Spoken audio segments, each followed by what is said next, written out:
आज हम आपकी मुलाकात कराएंगे JDC से। ये एक ऐसी फाउंडेशन है जो यकीनन पूरे पाकिस्तान में लोगों का हाथ थामती है मुश्किल के वक्त में, महंगाई के वक्त में, और ख़ास तौर पे राशन और रिस्क देकर उनके लिए एक ज़रिया माश का सबब बनती है और उनकी मुश्किलात को दूर करती है। ज़फ़र अब्बास साहब हमारे साथ मौजूद हैं, आइए इनसे मुलाकात करते हैं। अस्सलाम वालेकुम ज़फ़र भाई। वालेकुम सलाम। बहुत बहुत शुक्रिया हमेशा की तरह हमारे साथ मौजूद होने के लिए। JDC का दस्तरखान, JDC के जो मुख्तलिफ समाजी काम हैं उससे लोग वाकिफ़ हैं। इस दफ़ा रमज़ान से पहले ज़फ़र भाई बहुत लोग मुश्किल में थे। कई लोगों की नौकरियां छूट गई हैं, महंगाई की वजह से गुजारा मुश्किल है। इंसाइट क्या है इस वक्त, आप जब लोगों से मिलते हैं तो उनके लबों पे शुक्र है या शिकवा है? मैं अभी आपके जब सोफ़े पे बैठा हूँ आके, तो जैसे ही आपके सोफ़े पे बैठा हूँ मेरे मोबाइल पे एक मैसेज आया, अगर आप देख सकती हो जी, तो बस यही पूरा मैसेज है, यही हाल है। ज़फ़र भाई प्लीज़ मेरी मदद कर दें, आज हमने पानी से रोज़ा रखा है, मैंने और मेरे घर में और मेरे बच्चों ने सब ने भूखे पेट रोज़ा रखा है। बस ये है और यही सच है। इस रमज़ान देखें 4 महीने से चीख रहे हैं कि ये क्या ड्रामा हो रहा है। आप सही है, मुल्क इक़्तिसादी बहरान का शिकार है, सियासतदानों को आपस के लड़ाई झगड़ों से फुर्सत नहीं है, इसको पकड़ो उसको छोड़ो, ये सब चल रहा है, जितना भी आप ये चला लें। लेकिन ये आटा 10 किलो का थैला 300 से सफ़र शुरू करता है और वो 1650-1700 पे आ गया है, 1800 पे आ गया और किसी की तवज्जो ही नहीं है इधर। मतलब इससे बड़ा जुल्म क्या हो सकता है कि जितने पैसे में एक गरीब आदमी के घर का राशन आता था, जिसकी बेचारे की 12, 14, 16 हज़ार रुपये तनख्वाह होती थी, अब उतने पैसे में खाली आटा नहीं ला सकता वो। यानी अगर वो 5 बोरे आटा लेकर आएगा तो उसके लिए उसको 10,000 रुपये चाहिए।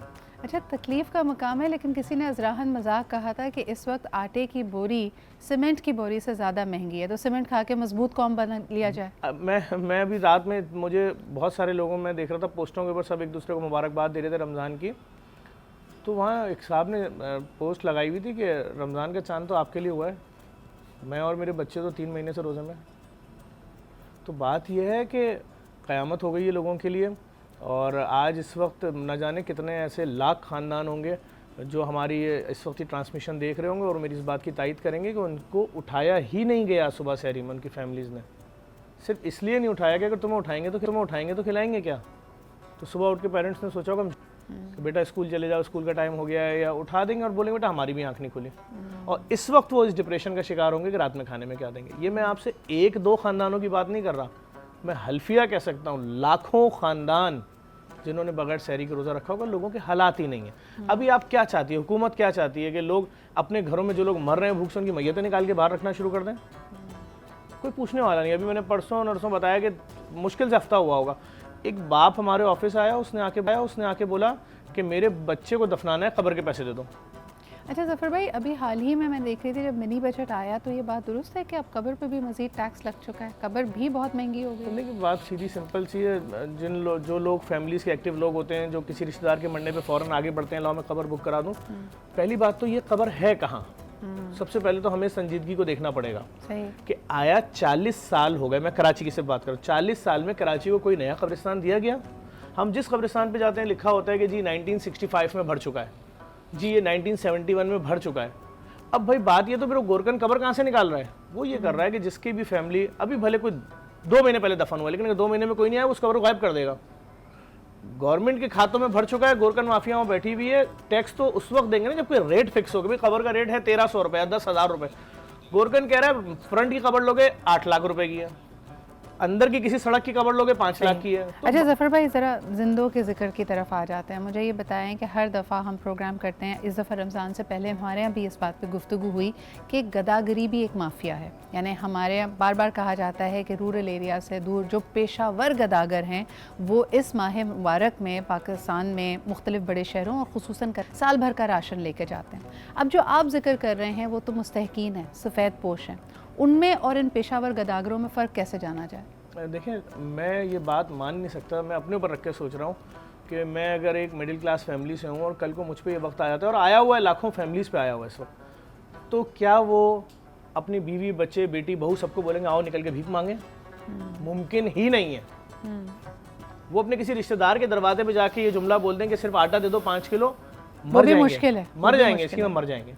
तो अब ये जो माफियाज रोडों के ऊपर मौजूद हैं, ब्रिजेस पे मौजूद हैं, या किसी हम अगर कॉजवे से सफ़र कर रहे हैं कोरंगी से, तो जहाँ पर गाड़ी नहीं पहुँच पा रही वहाँ आपके दोनों हाथ नहीं है, दोनों पाँव नहीं है, आप तुम्हें कौन लाया वहाँ पे? सुबह 7 बजे पहुँच रहे हो और जा रहे हो, और जो गाड़ी तुम्हारे पास से गुजर रही है तुम्हें कोई 100 रुपये दे रहा है, कोई 500। मैंने अभी एक कैलकुलेशन डाली है तकरीबन 5 दिन पहले कि जो सिर्फ कराची के 6.5 लाख दुकानों में से जो 1 लाख दुकानदार जो दिन का 10 रुपए करके 60-70 फकीरों को दे देते हैं, तो ये 600 रुपए बनता है। 600 रुपए दुकानदार के लिए कुछ नहीं है, लेकिन महीने का 18,000 रुपए, और अगर मैं 6 लाख में से 1 लाख दुकानदारों पे वर्किंग कर रहा हूँ तो 32 अरब 40 करोड़ रुपए आप सालाना इन फकीरों को दे रहे हैं। जब मैंने उन फकीरों का सिंगल इंटरव्यू लिया अभी 2 दिन पहले, मैंने वीडियो डाली है, मैंने उस फकीर से पूछा तुम दिन के क्या कमाते हो? बच्चा उसकी गोद में था, उसने कहा 3,000 रुपए। मैंने कहा क्या करते हो उसका? कह रहे 1500 कर्जा लिया हुआ उसको देता हूँ, 1500 में घर का गुजारा करता हूँ। हट्टा कट्टा आदमी है। उधर से एक बच्चा आया, उसका एक कलाई कटी हुई थी, नहीं थी, सिर्फ यहाँ तक हाथ था, और उसके हाथ की सिलाई किसी ने खुद की हुई थी, धागे से जैसे गद्दा नहीं सिलाया जाता, खून गिर रहा था। वो वीडियो मेरे पेज पर डली हुई, आप देख लें। मैंने कहा ये किसका बच्चा है? तो एक आदमी आया जिसकी शक्ल उस बच्चे से बिल्कुल नहीं मिल रही थी, दोनों अलग अलग। उसने बोला ये मेरा बेटा है। मैंने कहा तुम कितना कमाते हो? बोला अब ये अच्छा कमाता है। वीडियो में बोला। मैंने कहा कितना कमाता है? कह रहा पहले इसको 700 रुपये दिहाड़ी बनती थी इसकी दिन की, अब बनती है 1500 से 2000। मैंने तुम्हारी कितनी बनती है? कह रहा है मेरी 1000 रुपये बनती है। बाप कमा रहा है 30,000 रुपये, बच्चा कमा रहा है 45,000 रुपये, छोटा बच्चा कमा रहा है 30,000 रुपये, बीवी कमा रही है 50,000 रुपये, तो ये मिलकर 3 से 3.5 लाख रुपये कमा रहे हैं। अच्छा, इनका उसूल है, ये सिग्नल पे आपकी गाड़ी पे आ गए नहीं हटेंगे, अगर आपके घर पे आ गए तो आपके चबूतरे से नहीं उठेंगे, इनकी इतनी वर्किंग है। अच्छा, फिर जो घरों में डकैतियां अच्छा, वो वर्किंग पहले तो होता था कि आपको रिझाते थे, इमोशनल करते थे। अब आपने ये नोटिस किया जफर भाई, इस पे हमने बात की, ये चाहते नहीं अनोयंस, आपको इरिटेट करेंगे टू द पॉइंट कि जब आप उनसे जान छुड़ाने के लिए कहेंगे बस ये लो और जाओ यहाँ से, घंटी बजाते रहेंगे, आपकी दरवाजा पीटते रहेंगे आपका, आपकी गाड़ी के अंदर ऐसे देखेंगे यूं हाथ रखे कि जैसे आप शायद आपने कर्जा वापस कर्जा देना है उनका, और अगर आपने उनको दे दिया 10-20 तो आपको बद्दुआ भी देंगे। मतलब आप पहले ही डिप्रेशन में हैं, टेंशन में हैं, अस्पताल जा रहे हैं, कहीं कुछ भी हो सकता है, तो वो बद्दुआ भी देंगे आपको 20 रुपए पे कि जा तुझे खुदा देख लेगा और तेरा ये हो।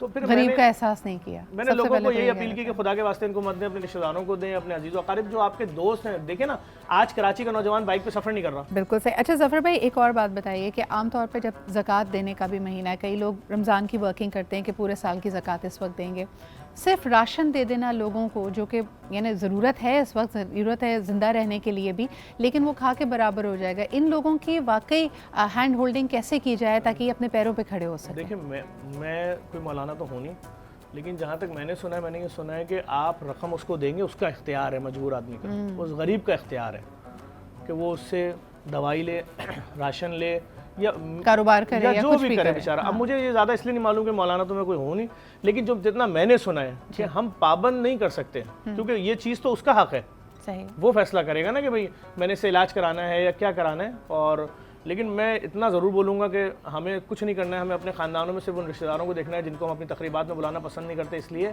कि वो हमारे स्टेटस के नहीं है। उनके बच्चे हमारे बच्चों जैसे कपड़े नहीं पहनते, उनकी औरतें हमारी औरतों जैसा मेकअप नहीं करती हैं, उनके मर्द जो हैं वो उन गाड़ियों में सफ़र नहीं करते जो गाड़ियाँ हमारे पास हैं। अच्छा, उनके पास मोटरसाइकिल है, हमारे पास कार है, हम उनको सेकंड दर्जे पर रखेंगे। और दूसरे तरीके से यानी आप अगर चाहें तो इनकी कफ़ालत में मदद कर सकते हैं। अगर आपकी फैमिली में कोई होनहार बच्चा है, किसी ऐसी यूनिवर्सिटी में जाना चाहता है जो आप जानते हैं कि उसके घर वाले अफोर्ड नहीं कर सकते, तो मे बी आप उसकी सेमेस्टर की फ़ीस दे दीजिए, उसको सपोर्ट कीजिए, उसको किसी तरह की इंटर्नशिप दिलवा दीजिए।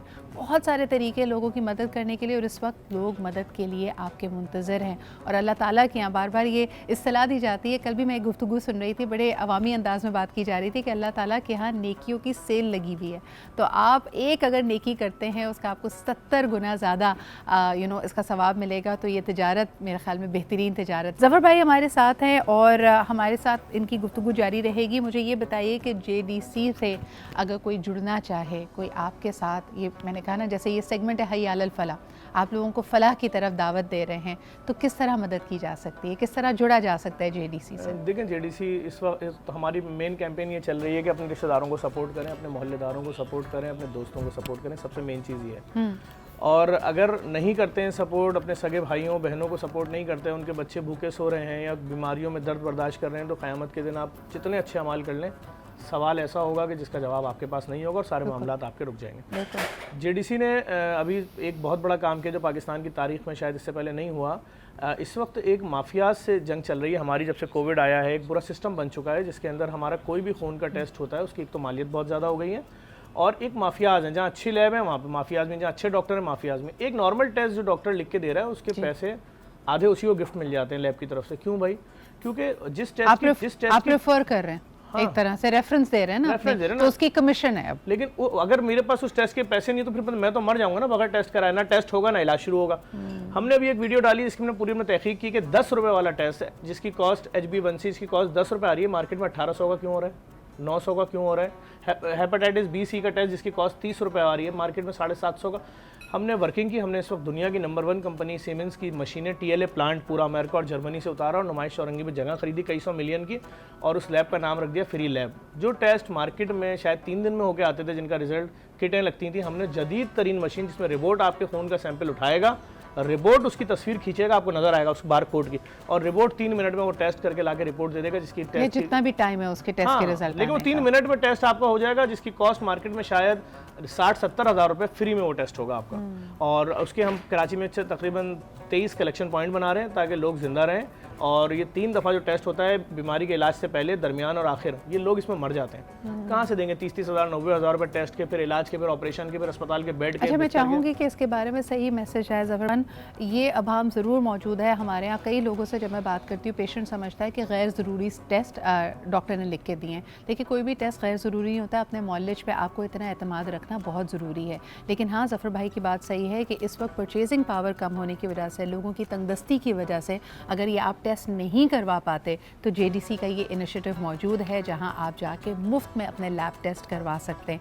लेकिन अपने इलाज मौलजे में, और ख़ुसूसन ख़वातीन, ज़फ़र भाई यहाँ पे ख़वातीन सबसे लोएस्ट रंग पे होती हैं, चाहे प्रेगनेंसी से रिलेटेड टेस्ट हों। डॉक्टर ने कहा है कोई टेस्ट कराने के, जेब को देखते हुए, घर की दूसरी मुश्किलात और अखराजात को देखते हुए वो अपनी हेल्थ को प्रायोरिटाइज़ नहीं करती, तरजीह नहीं देती। तो खुदारा ऐसा ना कीजिए, ज़िंदा रहिए, अपना ख्याल रखेंगी तो दूसरों का ख्याल रख पाएंगी।